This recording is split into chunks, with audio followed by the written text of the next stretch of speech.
Are you feeling like you're stuck in a choose-your-own-adventure book, but every page leads to a dead end or a cliffhanger? You feel lost about what to do with your life, who you want to be, which career path to choose, which type of relationship you want while juggling the expectations of your parents or society on you and your desires and values you may not even have figured out yet. Welcome to the quarter-life crisis, where the struggle is real and the stakes are high. But don't worry, we've got some stoic wisdom up our sleeves that can help you navigate this confusing time. So grab some popcorn, settle in, and get ready to binge watch your way out of this quarter-life crisis.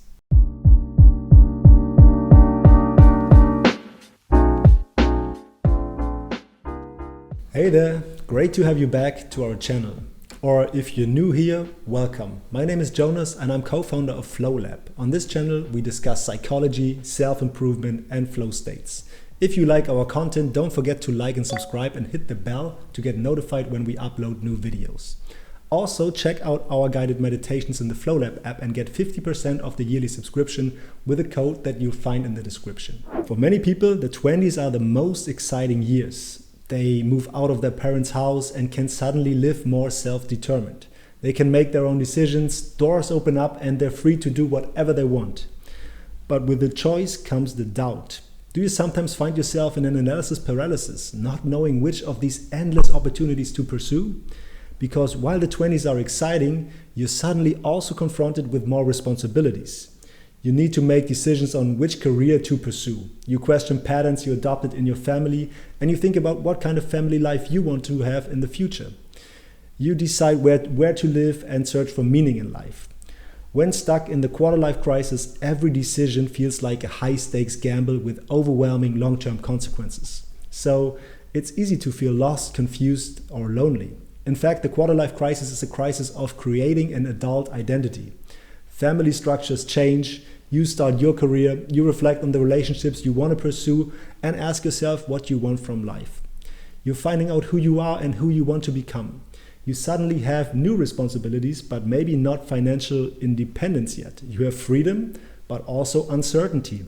In order to navigate through this process with more clarity and ease, let's look at some principles from Stoic philosophy. Stoics believe that our thoughts and attitudes matter more than external circumstances and that we have the power to choose how we respond to any situation.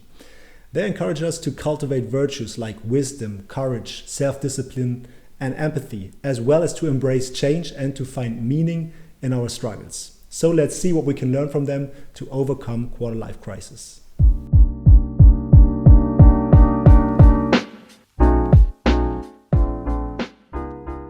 One of the core principles of Stoicism is to focus on what you can control.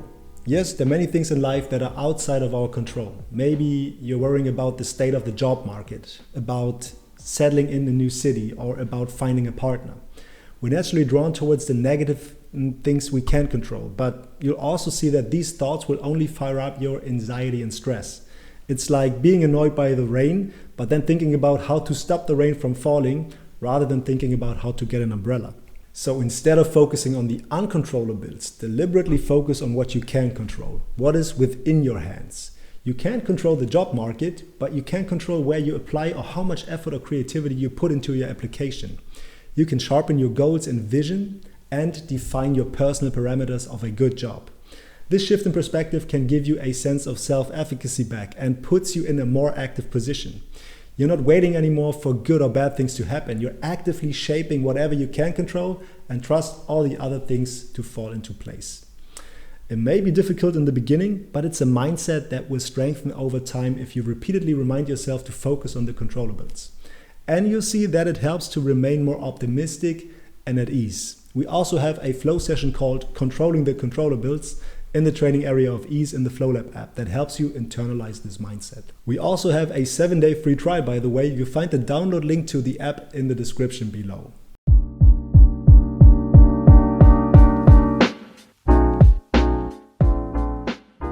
It may feel as if drowning in never before existing problems and open questions. The questions of what to do with your life, where to settle, if to settle, which career path to pursue, and who you want to become can initiate an identity crisis.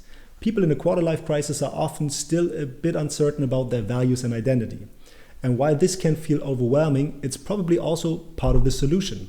It's exactly these phases of uncertainty that show us what we want, what we are longing for. So as hard as it may be, try to embrace hardship and accept these difficulties as a natural part of life. Another Stoic principle in this context is the idea of Amor fati, or loving one's fate. In other words, we should accept our own unique circumstances, strengths and weaknesses without comparing ourselves to others, and embrace the events in our lives, both positive and negative.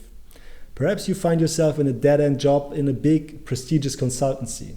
But when looking around, all of your peers you graduated with seem happy and successful working in their corporate jobs. So you begin to ask yourself whether you're simply not made for this work life, whether you should be tougher, or why you don't know where you're heading towards while all the others seem to have it figured out already. Well, of course, it can be interesting to learn more about how others make their decisions. However, it can also put a lot of pressure on us because the grass is always greener on the other side, and we believe that all the others have their shit together while we're stuck in the void of confusion. Instead of feeling sorry for ourselves or blaming external factors, we can choose to accept the situation and use it as an opportunity to grow.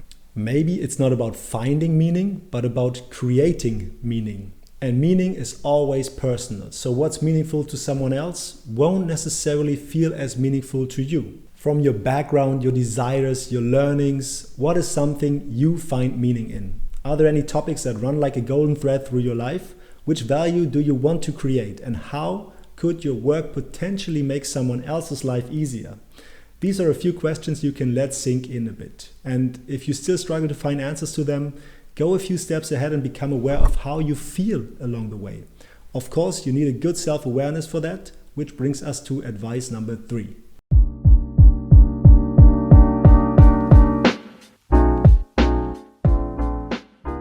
Especially with an uncertain future, it can become increasingly difficult to enjoy the present moment.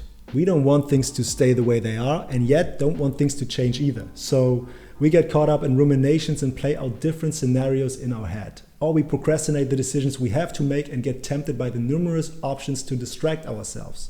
Scrolling through feeds, spending nights gaming, or binge watching on Netflix. Not that this will make these underlying fears go away, but we can numb them for a short amount of time. From a Stoic viewpoint, a better option would be to practice mindfulness. It will not only help you enjoy the present moment, but also become more aware of your thoughts, feelings, and patterns. In the long run, you get to know your internal landscape better and how you tend to react to what is happening around you. You'll also broaden your view from things you don't have yet, but want to pursue in the future, to the things you already have in your life that enrich you. This abundance mindset, as we call it in psychology, can help you develop a more balanced perspective on your quarter-life crisis and recognize that there is still much to be grateful for. If you're serious about this, you could also quit social media for some time. You'll have less opportunities to compare yourself with others, especially since social media usually won't show you a realistic insight into other people's life. And also, less options to distract yourself. You might even consider a dopamine detox if you like, refraining from activities that give you easy hits of dopamine without earning it to become more focused and motivated again. Our head of content, Eva, tried it herself and documented her experience in a previous video. Check it out in the info box if you like. Also, we have many flow sessions in the training area of focus that help you build a mindfulness practice, such as Blue Sky or Deep Now. Go check them out if you haven't done so yet.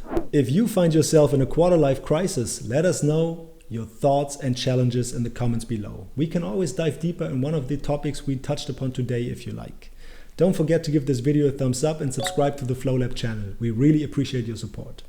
Other than that, I wish you a fantastic day. See you next time.